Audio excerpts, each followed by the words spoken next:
Сайн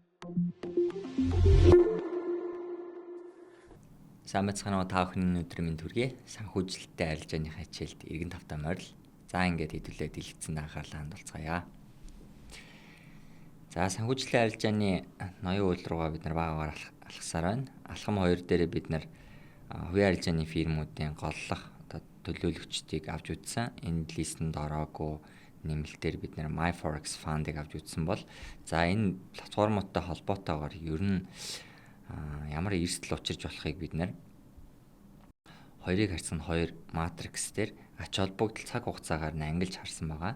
За энийг та бүхэн танилцуулъя.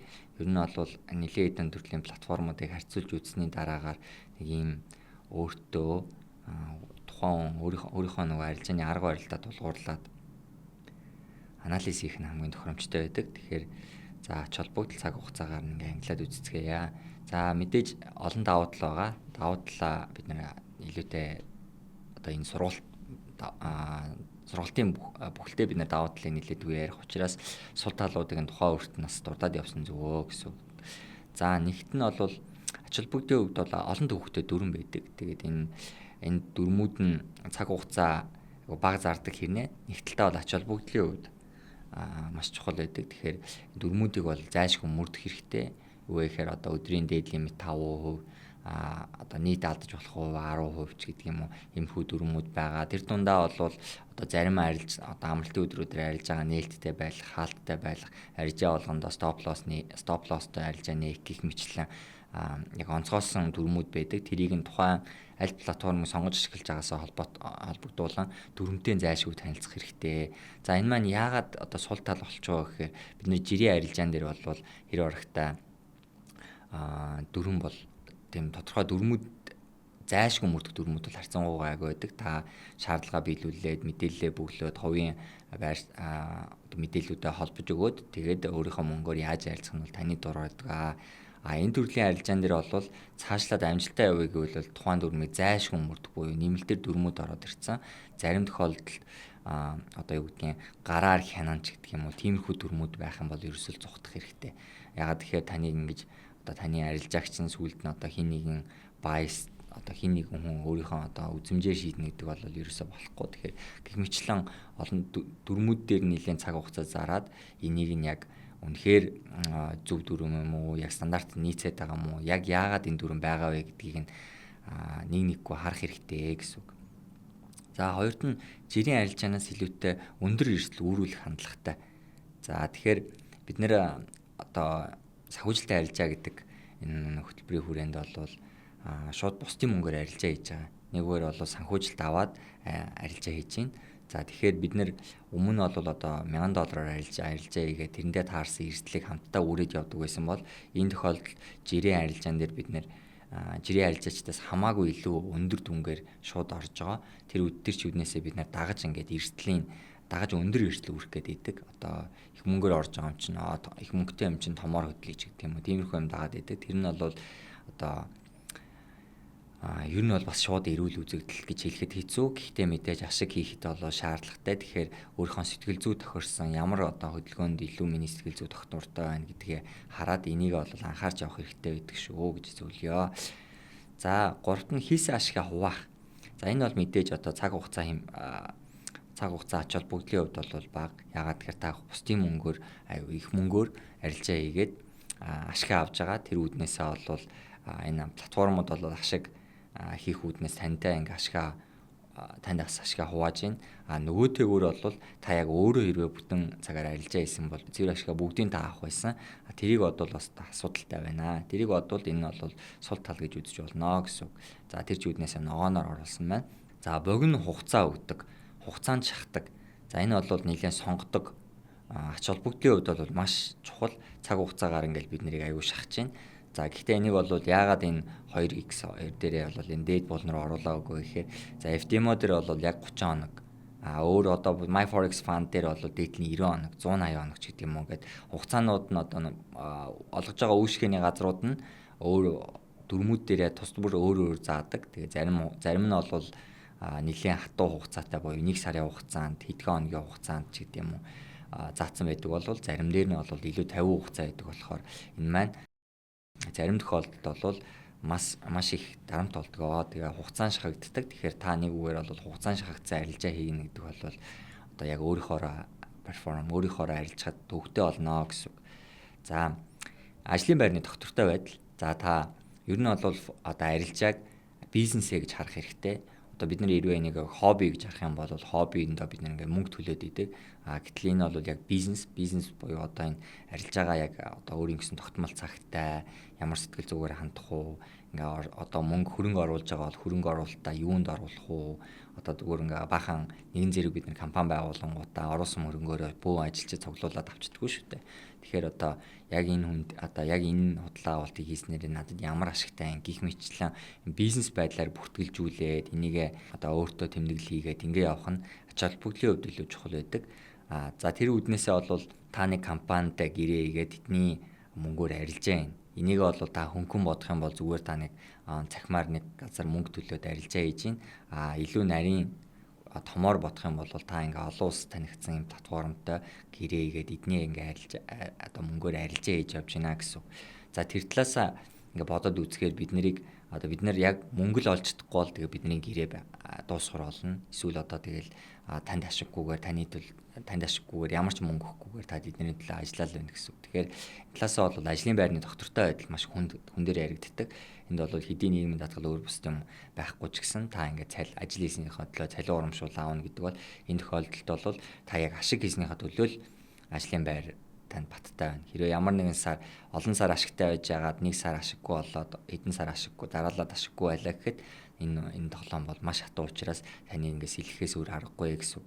Тэгэхээр бол яг энийг ажлын байр гэж харж байгаа бол давхар дандаа нэг опшн давхарны боломжийг өөртөө нээж авч явах хэрэгтэй. За энэ тохиолдолд ямар байж болох вэ гэхээр өөр бусад платформтай хамт давхар бүртгүүлэх. За дөрөв ярьсантай олон хүүхдэд дөрөв байдаг. Тэгэхээр та амжилттай арилж исэн ч гэсэн магадгүй таны арилжааг ингээд гараар хянана гингүүтээ энэ эрсдэлтэй арилжаа нийт юм байна. Ерөөсөө тантай хамтарч ажиллахгүй гээд яг мөнгө татаад овоо яг ингээрээ гаршаад 2-3 сар хөрөнгө оруулсан байжсэн чинь байхгүй болчих юм бол та тэгээ эхнээс нь эхлүүлэх болж байгаа. Тэр үднээсээ өөр платформуудыг туршиж үзэж явах хэрэгтэй нэг. Хоёрт нь хийсэн ашгаараа давхар өөрийнхөө жинхэнэ дансыг давхар цэнгэлээд явж явах хэрэгтэй. Гэх мэтчлэн хэрвээ яг та энэ санаа зовж байгаа юм бол за over trading буюу чанаргүй арилжаанаар түлхдэг. За тэгэхээр та бүхэн мэдж байгаа цаг хугацаанд шахаад эхэлдэг. Дээрээс нь та ингээд одоо юу гэдэг нь жирийн арилжаанаас илүү өндөр эрсдэл үүрхгүйгээр арилжааг бол бага дүнтэй арилжаа нээдэг. Тэнгүүд нөгөө өндөр босго тавьчдаг учраас та ингээд олон арилжаа нээгддэг. Тэгэхээр одоо day trade ерөөсөө swing trader байжснаа ерөөсөө day trader хийгээл өдөрт айгүй олон арилжаа нэгээл ерөөсөө scalping хийгээл те гих мэтчлэн. Тэгэхээр та ямар ч төлөвлөгөөгүй арилжаа хийгээд буюу ерөөсөө та одоо нэг юм робот шиг ажиллах гад зориод байна гэсэн үг. Тэгэхээр энэ талаасаа бол ингээд санхүүжилттэй арилжаа зарим талаар бол хүмүүсийг хэтэрхий их арилжаа хийхэд хүргэдэг. Тэгэхээр энэ бол маш том сул тал болдгоо. Тэгэхээр энийг удаан арилжаад аяг арга барилаа тогтмол болгоогүй хүмүүс бол эхлээд яг юм өдөрт 1-2 арилжаа хийж явж байгаад явцдаа бол нэг мэтгэр ингээ өдрийн 30-40 арилжаа цаашлаа бүр 150 арилжаа гэх мэтчлэн ингээд аягүй өндөр түн рүү орцсон байдаг шүү. Тэгээд ер нь бол арилжааны олон хийхтэй биш амжилттай хийхтэй байдаг гэдгийг анхаараарай. За сандралд оруулдаг, хугацаанд шахагдсан мэдрэмж авдаг. За тэгээ энийг нь бол ер нь дүгнээд хэлэх юм бол стресс гэсэн үг те. Та ингээд цаг хугацаа таны эсрэг яваад байна. Цаг хугацаа улам багасаад байна. Ач холбогдлын хувьд бол энэ бол ингээд маш их дарамт учруулдаг. Тэгээд сандралд оруулдаг. За тэгээд мэдээж арилжаа бол өөрөө нэлийн ярихтай ажил гэдгийг бол та надаар хэлүүлдэг гадарлаж байгаа. Нөгөө талдаа бол гэхдээ тань санхүүжилт олгоё гэд хэмжээний мөнгө ямар ч хүн одоо бид нарыг одоо 2 сар бид нэр нэг шалгуур өгөөд одоо 2 сард ажилласнаа шууд $100,000 өгчдөггүй шүү дээ. Тэрнтэй ижилхэн нөгөө компаниудаас бол маш өндөр хариуцлага зохион байгуулалттай арилжаачдыг багтаа илсүүлэхийг хүсэж байгаа учраас нөгөө талдаа бол тавьсан шаардлагууд нь өндөр. Тэгээ тэр нь бид нарыг дарамтанд оруулдаг. Тэрэнд нийцгүй хүмүүст бол энэ дарамт олж хувирдаг байх нэ. Тэгэхээр энийг сайн ойлгоорой. За энэ маань яагаад ингэж цаг хугацаа ач холбогдлынхоо хувьд цаг хугацаа их зардаг боловч ач холбогдол багтаа байгаа вэ гэхээр арилжаа бол нэгт угаасаа стресстэй. Энийг та хэрвээ юу хийж байгаа мэддэг хүн байвал та энийг стрессгүй хүлээж авч чадна. Яг юу хийх нь мэдэхгүй ингээ таны нээсээ арилжаа чи ингээ асах руу яваал ингээ тэрэнд нь та сандарч байгаа бол энэ юм бол та одоо бэлтгэжээг байна гэсэн үг. Тэгээд бид нэр арилжааг одоо цөөн тоогоор яг сайн төлөвлөгөөтэй хийх юм бол энийг менеж хийж буюу эрсдлээ ингээ менеж хийх бүрэн боломжтой учраас энэ ач холбогдлын хувьд юм доогоор орж байгаа шүү. За ашиг олох босго хувь өндөр, шалгуур нэг үгээр бол шалгуур өндөр гэсэн үг. За энэ яагаад ийм хамгийн дээр байдг вэ гэхээр за та форекс арилжаа, крипто арилжаа, өөр бус юм дээр бол ашиг бол ашиг. Буюу та ингээд өөрийнхөө хөрөнгө оруулалтнаас тодорхой хэмжээний ашиг өгөөж авлаа.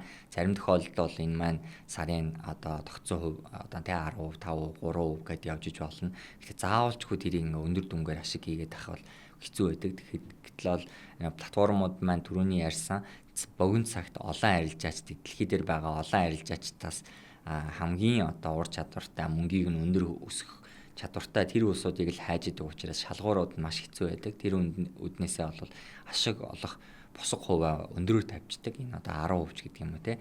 10% ашиг одоо $100,000 дээр хийгээд та өөрөө өөрийнхөө төлөө тэгж хийдэг байсан бол өнөөдөр одоо хийж чаддаг байсан бол та ингээд өдөөд энэ платформуудгүй арилжаа хийгээд явах боломжтой.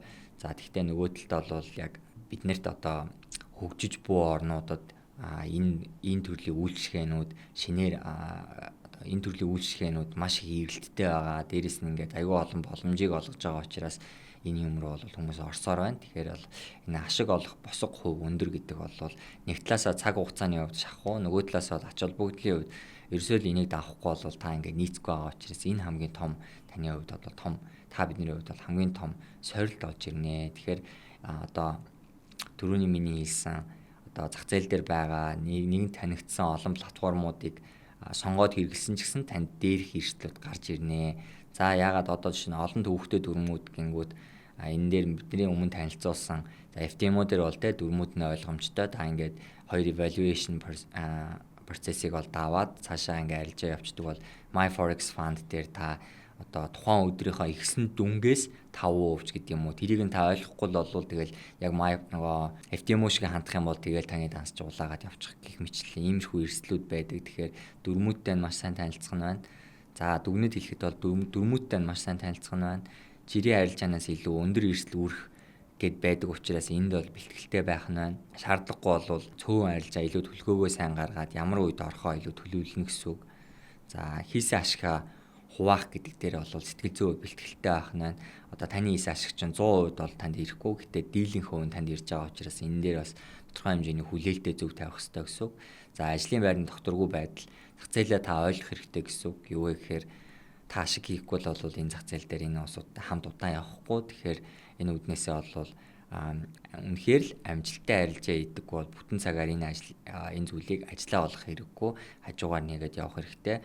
Тодорхой хэмжээний дараагаар ажлынхаа бусад цагаар ингээд өөрийгөө дадлагжуулаад ур чадвараа нэгэнд жоохон бий болгоод тодорхой тэгээ мөн эрсдэл даах чадвар чинь нэмэгдээд ирэхээр бол энэ хэсэг бол шийдэгдэнэ.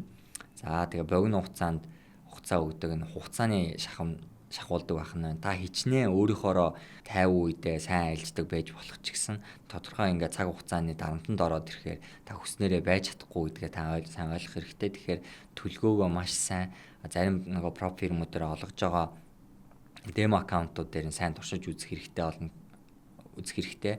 За over trading гэхээр та төлгөөгөө ямагт даах хэрэгтэй. Цаг хугацаанд нь тааруулж хэтэрхий их олон арилжааны хэрэггүй.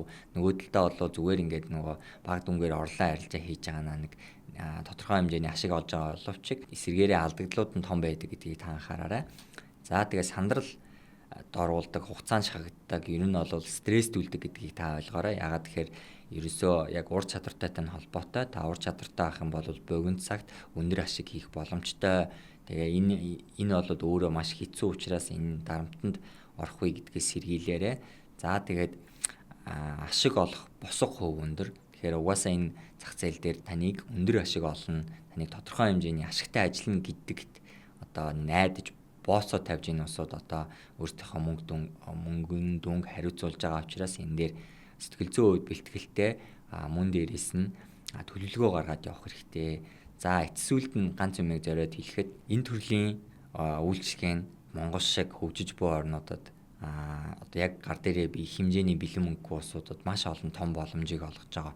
Та шинээр арилжаа хийгээд явж байгаа болвол энэ бол танд сахилга бат төлөвлөгөөтэй арилжаа гэдэг юмыг бол хүссэн үсээг ойлгуулна. Тэгэхээр та энэ зүйлийг одоо өөртөө одоо сул талуудаас гадна өөртөө давуу тал болох бүрэн боломжтой гэдгийг ухаараарай. За ингээд та бүхний арилжаанд амжилт хүсье. Баярлалаа.